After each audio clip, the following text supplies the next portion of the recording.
Siendo las 12:10 de este domingo 29 de septiembre, les saludo a todos. ¿Cómo están?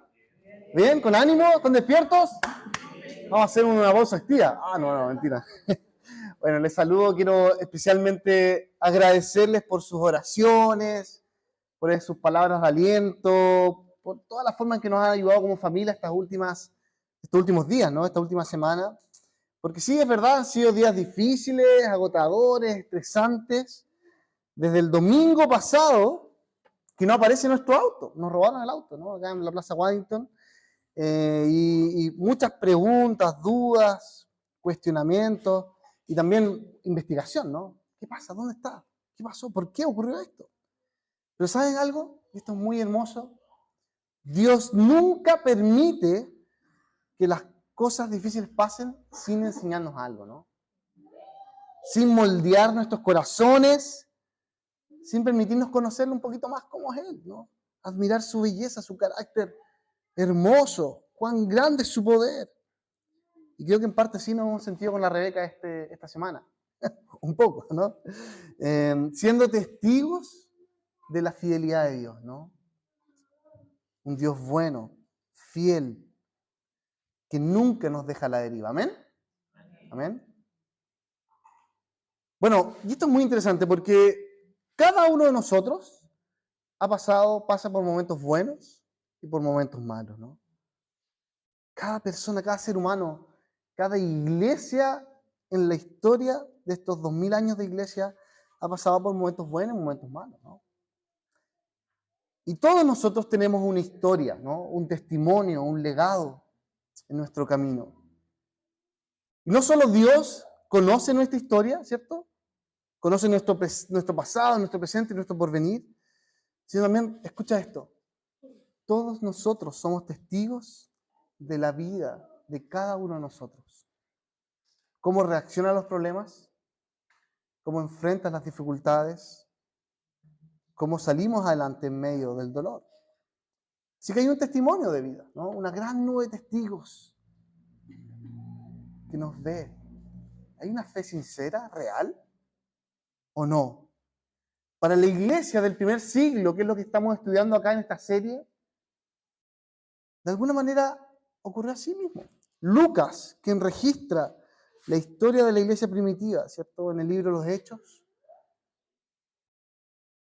de alguna manera nos expuso el testimonio de cómo fue que la iglesia enfrentaba dificultades, la persecución, qué hicieron cuando habían dolores, cuando habían muerte, cuando habían problemas. Y de una cosa estamos seguros, y espero que tú evalúes tu corazón a partir de este sermón, ¿no? Estamos hechos para el Señor. Estás hecho por y para el Señor. Tu vida, tu familia, tus bienes materiales y hasta tu descanso es para el Señor. Tu auto o tu antiguo auto es para el Señor, ¿no? Así que aquí estamos en esta serie, Hechos para el Señor, del libro de Hechos. La semana pasada nuestro hermano Pablo, no Pablo de Tarso, sino Pablo López, nos estuvo predicando las aventuras justamente del apóstol Pablo y Bernabé en Asia Menor, en su primer viaje misionero. Y cómo es que, recuerdo esa frase, ¿no? El evangelio, yo no estuve, pero lo escuché, el evangelio es lo central en el ministerio, en la vida. Y a veces es fácil desviarnos, pensar en otras cosas, las lucas, el auto, el robo, los problemas, las dificultades. No, el evangelio es lo central de nuestro ministerio. Hoy día vamos a avanzar un poquito y vamos a revisar este capítulo 15 del libro de Hechos, para que tengas tus Biblias abiertas. Si no tienes Biblia, ahí hay unas Biblias disponibles. Si no, puedes usar tus celulares para que juntos vayamos siguiendo este sermón. Te invito a orar por la palabra de este mediodía. Oremos. Señor, estamos hoy acá dispuestos a escuchar tu voz. Estamos hoy acá con el corazón abierto. Eres tú quien nos moldea en momentos buenos y en momentos malos. Tú reinas, Señor. Tú eres un Dios soberano que está por sobre todo lo que vive.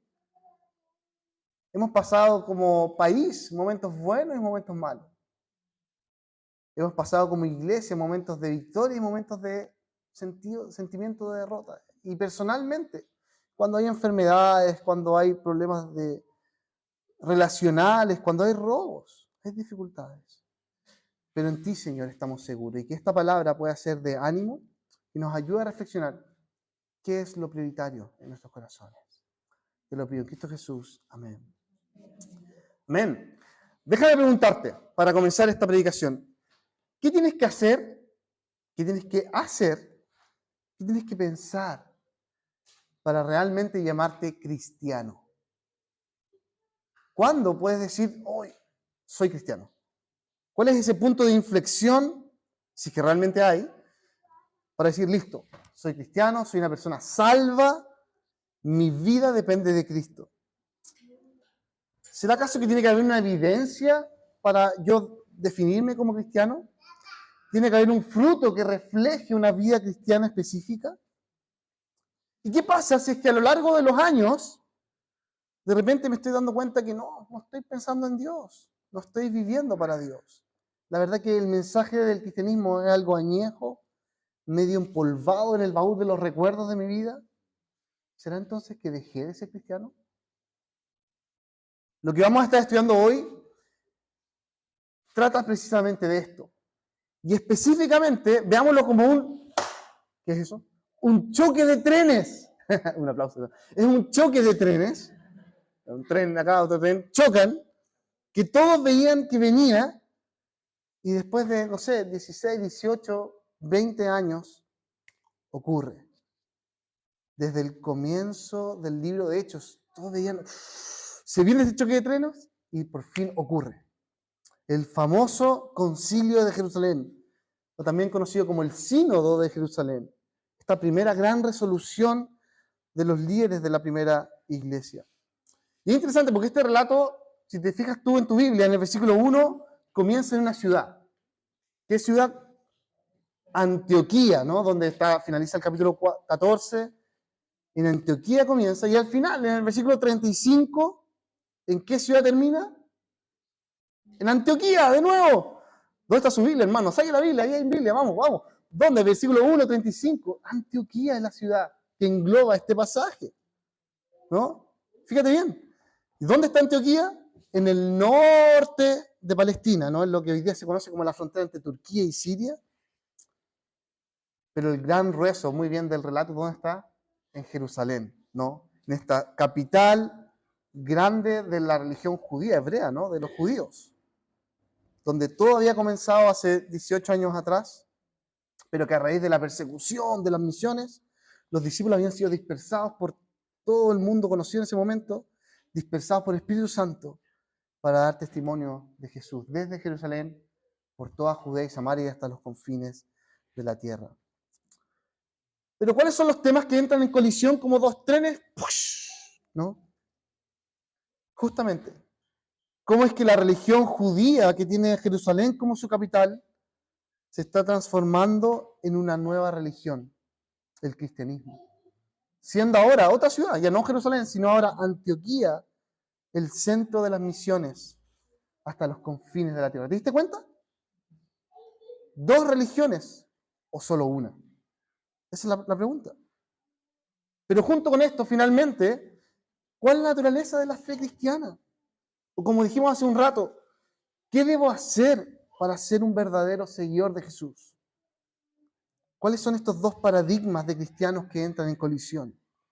Vamos a profundizar un poquito de esto en el texto y lo he dividido en 3 secciones, como casi siempre lo hago, ¿no?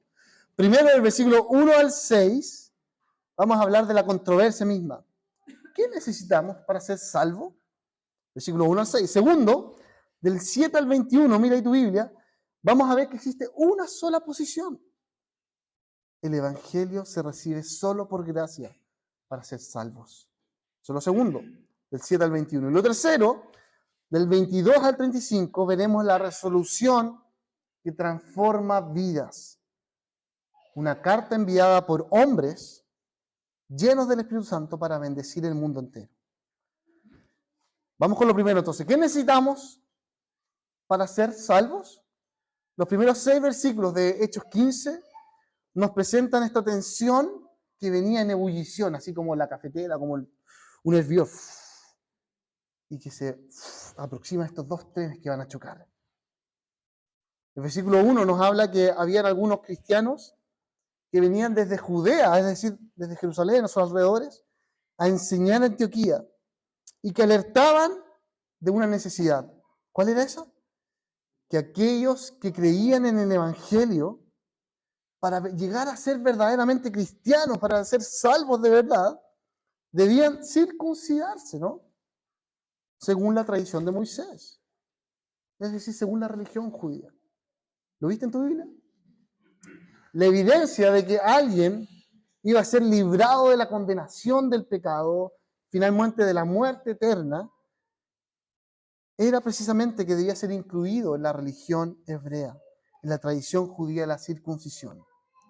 Algo que normalmente los padres hacían con sus hijos, ¿cierto? Al octavo día de ser nacidos, como decía el pacto de Dios con Abraham, debían cortar el prepucio, ¿no? Y circuncidarlo como una señal externa de que ahora ese bebé, ese niño, pertenecía al pueblo de Dios. Esa era la tradición hebrea. Y que incluso en Éxodo 12 vemos que a los extranjeros se les anima, se les llama a circuncidarse, ¿no? Si querían ser parte de la celebración de la Pascua, los extranjeros debían circuncidar a todos los miembros de su familia para participar de este rito de la religión hebrea. Entonces acá está la cuestión.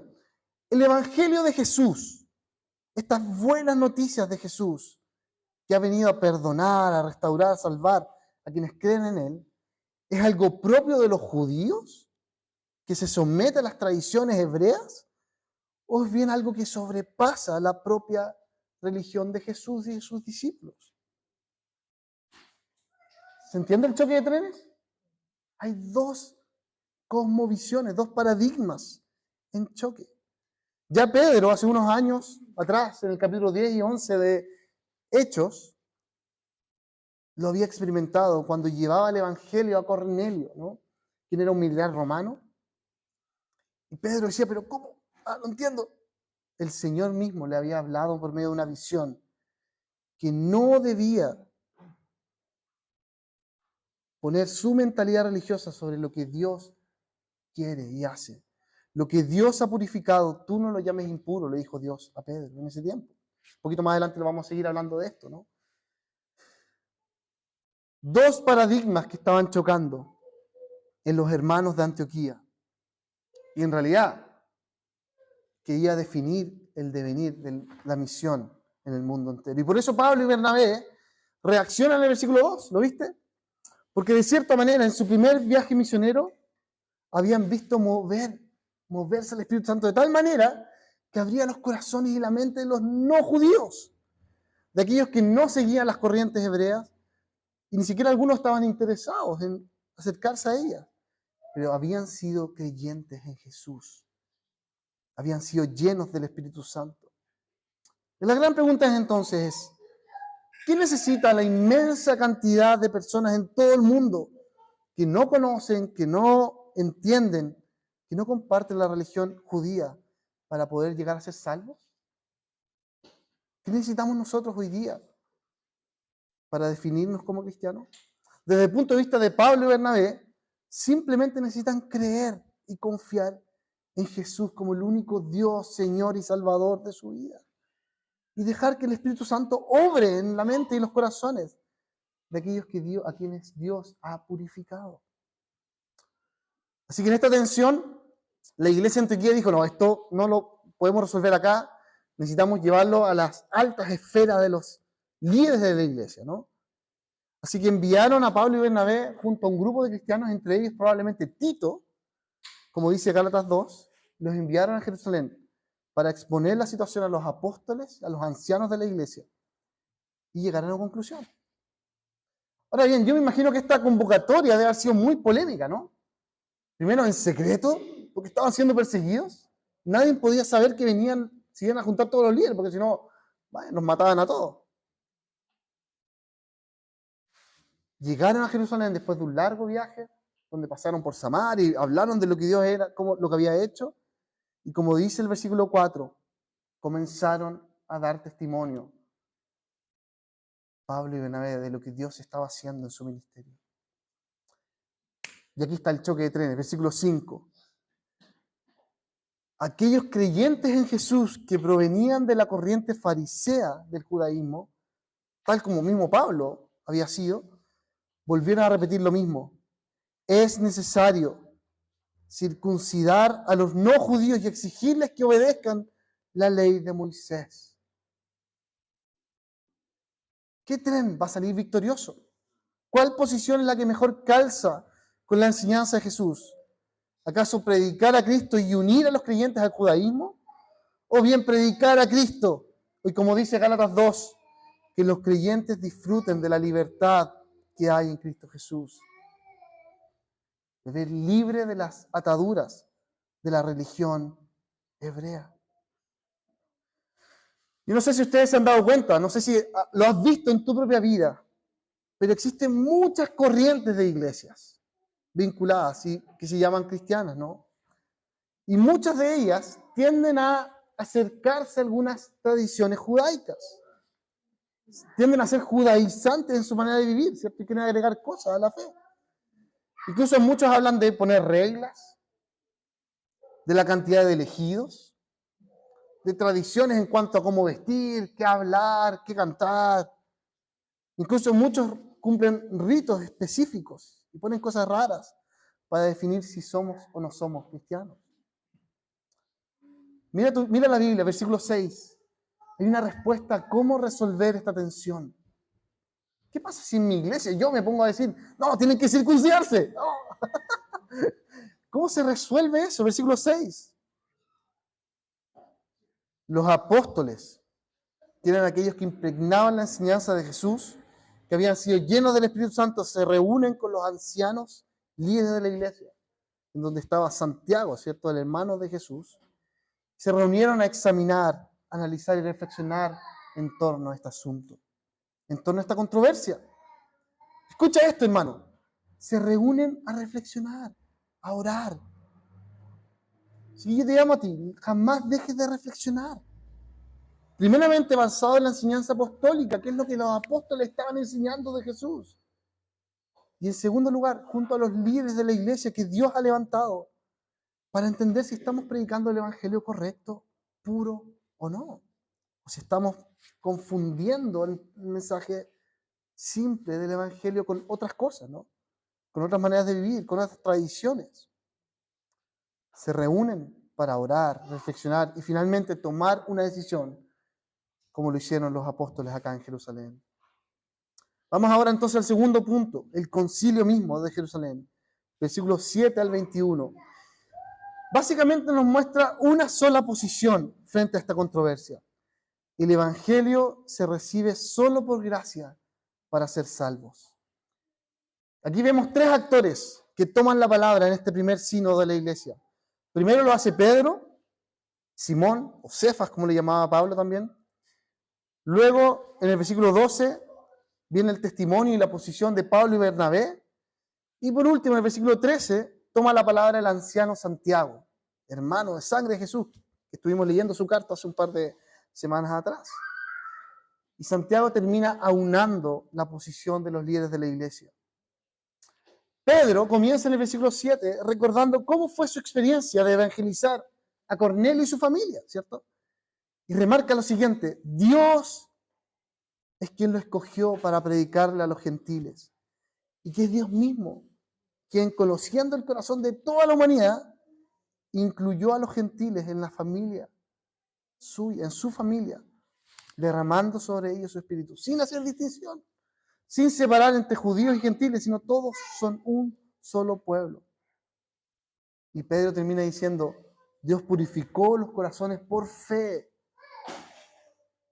Frente a eso, cuidado con desafiar a Dios y poner cargas y yugas difíciles de llevar, que ni siquiera los propios judíos podían hacerlo. Porque si en definitiva el deseo era incluir a estos nuevos creyentes de la religión judía, circuncidarlos, tendrían que volver a analizar y reflexionar. Entonces debemos incluirnos en todas las tradiciones. Desde sacrificar animales, lavarnos las manos, y guardar el día de reposo, y así cuantas otras, ¿no? Cuidado, porque ni si nosotros podemos solventar esas cosas, menos los nuevos gentiles que están siendo convertidos. No puede ser, dijo Pedro en el versículo 11. Más bien, como ellos, creemos que somos salvos por la gracia de nuestro Señor Jesús. Y aquí está la respuesta, entonces, a la pregunta. ¿Qué debemos hacer? ¿Qué debemos pensar para llegar a ser salvos en el Señor Jesús?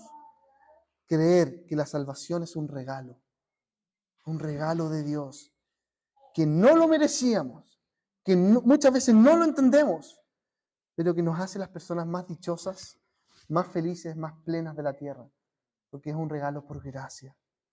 Pablo y Bernabé estaban viviendo así. Imagínense, Pablo había pasado de ser un fariseo, perseguidor de los cristianos, a estar ahora feliz, motivadísimo, anunciando el mensaje a todos, ¿no? Y predicando de Cristo. Eso fue lo que contaron en el versículo 13. Además, nos agrega Pablo en su relato de Gálatas 2, que había llevado a Tito como un ejemplo, como un testigo vivo de alguien gentil que no había sido circuncidado y que ahora era un discípulo de Jesús, lleno del Espíritu Santo. Por lo tanto, no necesitaba cumplir las reglas de la tradición judía para disfrutar de la salvación y servir al Señor. De hecho, Tito, en la propia carta de Pablo a Tito, se muestra como alguien que servía a la iglesia en Creta, enseñaba y predicaba de la salvación y de la sana doctrina. Así que la sola fe en Jesús es la que podía regenerar una persona.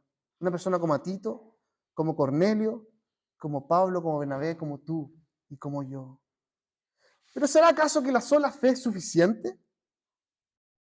¿Solo la fe es suficiente para evidenciar que soy cristiano? Bueno, en cierta medida sí. No tienes que demostrar nada. Simplemente tener una fe genuina en Jesús, quien vino a la tierra siendo Dios para hacerse hombre, con el fin de pagar en la cruz la condena que tú y yo merecíamos por nuestros propios pecados y errores. Para que ahora, ¿cierto?, la vida que tú y yo tenemos no sea algo casual, fortuito, sin un propósito claro, sino para que podamos siempre descansar en la cruz de Cristo. Nos sintamos libres para servirle con lo que somos, con lo que tenemos. Así que, en cierta medida, sí, es suficiente la sola fe. Pero por otro lado, siempre estas cosas tienen como blanco y negro, ¿no? Matices. Pero por otro lado, la fe necesita tener evidencias. Porque claro, Santiago mismo en su argumentación termina su discurso diciendo lo siguiente: yo considero que debemos dejar de ponerles trabas a los no judíos que se convierten a Dios. Más bien debemos escribirles que se abstengan de lo contaminado de los ídolos, de la inmoralidad sexual, de la carne de animales estrangulados y de sangre. Incluso algunos comentaristas agregan las palabras que el mismo Pablo dijo en Gálatas 2, cuando dice: solo me pidieron acordarnos de los pobres, de tener misericordia de aquellos que están en necesidad. Porque efectivamente el creer en Jesús implica cambiar nuestra manera de pensar, nuestra manera de valorar al mundo y las creencias y cosmovisiones que en el mundo hay. De hecho, para los gentiles en Antioquía, en Asia, en Grecia, en Roma, el tema de la tría era algo muy importante, ¿no? Muy relevante. Y por eso les dice: absténganse a la idolatría, a la inmoralidad sexual, cuidado. Tu fe es suficiente, sí, pero implica tener un cambio de conducta. Vivir ahora, ya no para ti mismo, para tu idiosincrasia, para tu cultura, sino vivir ahora para Dios. Santiago, de hecho, citó al profeta Amós en su discurso para demostrar que existe una coherencia. Dios siempre ha sido el mismo. Siempre ha querido que se restaure todo, que todas las naciones vengan a alabar al único Dios verdadero.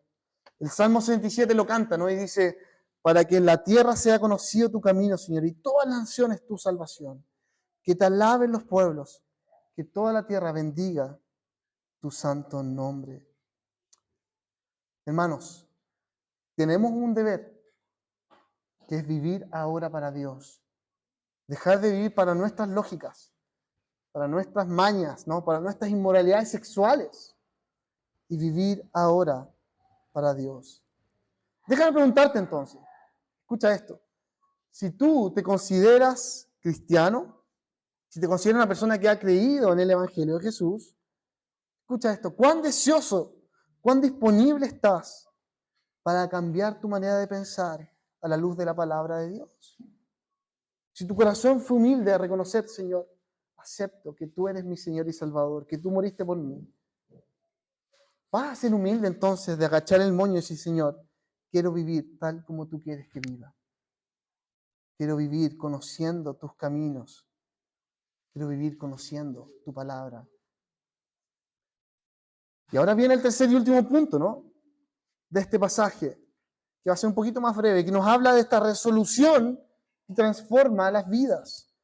Una carta, ¿no? Enviada a hombres llenos del Espíritu Santo para bendecir al mundo entero, versículos 22 al 35. Porque finalmente, lo que termina siendo esta carta enviada por los líderes de la iglesia en Jerusalén, es un recordatorio que quedará por las siguientes generaciones y que incluso nos desafía hoy día a nosotros a quitar cualquier maleza, cualquier polvo, cualquier adorno que nos quite la atención del Evangelio. Entender, ¿cierto?, que la salvación es un regalo de Dios que se recibe por gracia en fe. Ahora bien, esta carta por sí sola es clara, es suficiente, deja un precedente, pero el texto agrega un detalle muy, muy hermoso, ¿no? Versículo 22, hasta el final, el 32-35, se nos habla de la presencia de hombres, testigos claves que van a validar el mensaje de la carta. Este mensaje de la salvación debe ser respaldado, debe ser validado y experimentado por personas que digan, sí, es verdad, esto que dice Pablo y Bernabé es cierto. Todos nosotros como iglesia compartimos esta resolución. No era solamente la posición tojadiza de Pablo y Bernabé, no era solamente el pensamiento de algunos en la iglesia primitiva, sino es el propio Espíritu Santo quien está formando a su iglesia. Está delimitando y enmarcando el mover de la misión. Así que lo que pensaban los judaizantes, lo que pensaban estos fariseos, no era correcto. Estaban equivocados. Solo la fe es la que define tu salvación. Sin embargo, escucha esto, y esto es hermoso, ¿no? Los judaizantes, los cristianos fariseos, tenían una posibilidad. Humíllense, cambien su manera de pensar, vuélvanse al mensaje central del Evangelio. Porque en definitiva, si ocurrió este choque de trenes, la pregunta es, ¿uno va a estar bien y el otro no? ¿Uno va a salir victorioso y el otro no? ¿O todo se va a destruir, como ocurre normalmente en un choque de trenes? ¿O bien, Dios tomará nuestra iglesia, nuestra posición, y la va a hacer triunfar, para que incluso los enemigos se vuelvan a nosotros? Escucha esto, lo que pensaban los judíos, estos judaizantes, era algo muy común. Hasta el día de hoy, como dijimos, hay iglesias que piensan esto, ¿no? Y tal vez un poco más tenue, ¿no? Ya quizá no te están diciendo que te circuncides, pero tal vez te están diciendo, cumple, obedece, ¿cierto? Sigue las reglas al pie de la letra, siéntete mejor que otros, tú eres más obediente, más santo que otros. Y uno empieza a sentirse, wow, ya, ok, tengo que ser un buen cristiano, tengo que cumplir, tengo que obedecer, porque eso me hace sentir mejor. Y quizás Dios me bendiga, quizás Dios me mire mejor. Queridos, eso se llama idolatría. Idolatría. Tú no necesitas portarte mejor para que Dios te mire con agrado. Lo que tú necesitas es humillarte a los pies de Cristo. Y que el Padre te mire a través de Jesús, ¿cierto? Que vea cómo la sangre de Cristo te llena, te limpia, te purifica de todas tus culpas, de todas tus vergüenzas. Así que nosotros como iglesia, queridos, creemos que el Evangelio de Jesús es el único que puede cambiar nuestras vidas. Pero no lo hacemos confiando en nuestra obediencia, o si somos o no somos más o menos correctos que el otro, más o menos perfectos, sino lo hacemos primeramente agachando el moño, humillándonos delante de Jesús, confiando en Él cada día, que yo estoy acá porque dependo del sacrificio de Cristo. Pedro, lo vamos a ver más adelante, se olvidó un poco de esto, ¿no? Y Pablo dice en Gálatas 2 que lo recrimina, le dice, oye Pedro, ¿por qué te portáis así con los judíos y con los no cristianos? Con los gentiles no, con los gentiles no. Queridos, esto es una batalla de siempre, siempre. Porque lo que pensaban los judaizantes, muchas veces nosotros creemos y pensamos, necesitamos poner reglas, actitudes, posiciones, comportamiento. Listo, estoy bien. No, tú y yo no merecemos nada. Lo único que merecemos es el infierno. Pero Cristo bajó a los infiernos para rescatarte a ti. Y decirte, tú no necesitas, tú eres libre, tú eres un hijo, una hija. Ahora vives para mí. Esa es la libertad del Evangelio. La carta, ¿cierto?, termina en el versículo 28 y 29 diciendo, nos pareció bien al Espíritu Santo y a nosotros no imponerles ninguna carga aparte de los siguientes requisitos. Abstenerse a los sacrificados a los ídolos, de la sangre, de la carne de los animales estrangulados y de la moralidad sexual. Bien harán ustedes si evitan estas cosas. Al final del día, tu justicia está lista. Tú eres salvo. Tú eres salvo en Cristo. Pero tienes un deber, ¿cierto? Tenemos una responsabilidad. Cambiar nuestra manera de pensar. Dejar de cometer las tonteras que cometíamos ayer. Dejar de mirarnos mejor o peor que otros. Simplemente entregarle tu vida al Señor. Y una vez que digas, perdón, Señor, no soy digno, no soy digna, mi corazón me engaña, pero confío en tu sacrificio, restáurame, Señor, vas a dejar de idolatrar otras cosas. Vas a empezar a maravillarte de la cruz de Cristo y de lo que Él ha hecho por nosotros. Queridos, la verdad que este pasaje yo me confundí. No es un choque de trenes, porque si fuera así, explota, ¿no? Hay un desastre colosal. La verdad que lo que este pasaje es, para los que les gusta la película, es como un tren que se convierte en el tren de Volver al Futuro. ¿Se acuerdan? ¿Se acuerdan o no? El tren de Volver al Futuro y se eleva. Al final de la tercera capítulo se convierte en un tren y viaja por los tiempos. Eso hizo el Señor con el mensaje del Evangelio, con esta iglesia. Pablo y Pedro y Bernabé se elevan y empiezan a predicar el mensaje por todas partes. Y hoy día tenemos esta cápsula del tiempo, ¿cierto? 2000 años después, que nos dice, hey, ustedes no dependen de su rendimiento, de su comportamiento, sino ustedes dependen del Evangelio de Jesús, que se recibe por fe y es un regalo inmerecido. Amén. Oremos al Señor. Padre, gracias porque en esta palabra, en este concilio de Jerusalén, vemos a tu Espíritu obrar, el mismo Espíritu que obra hoy día. Los líderes de la iglesia llegaron a un consenso, a una sola posición, y dijeron, la salvación es un regalo gratuito, por fe. No requerimos ser circuncidados ni obedecer tal o cual regla, sino simplemente confiar en ti. Ayúdanos, Señor, a estar en este tren que vuela, a seguir predicando tu evangelio a todas partes, trayendo libertad a corazones que están oprimidos. Incluso personas religiosas metidas en otras iglesias o incluso personas que no van a ninguna iglesia. Son ateos, agnósticos, pero que viven en una religiosidad de este mundo, sintiéndose superior a otros, sintiéndose mejores a otros. Y que solo Jesús puede dar libertad, dignificar al ser humano, traer valor, traer propósito, traer vida eterna a hombres y mujeres hoy día. Así que ayúdanos a predicar esto, a vivir este evangelio como iglesia. Te lo pido en Cristo Jesús. Amén. Amén. Que Dios les bendiga.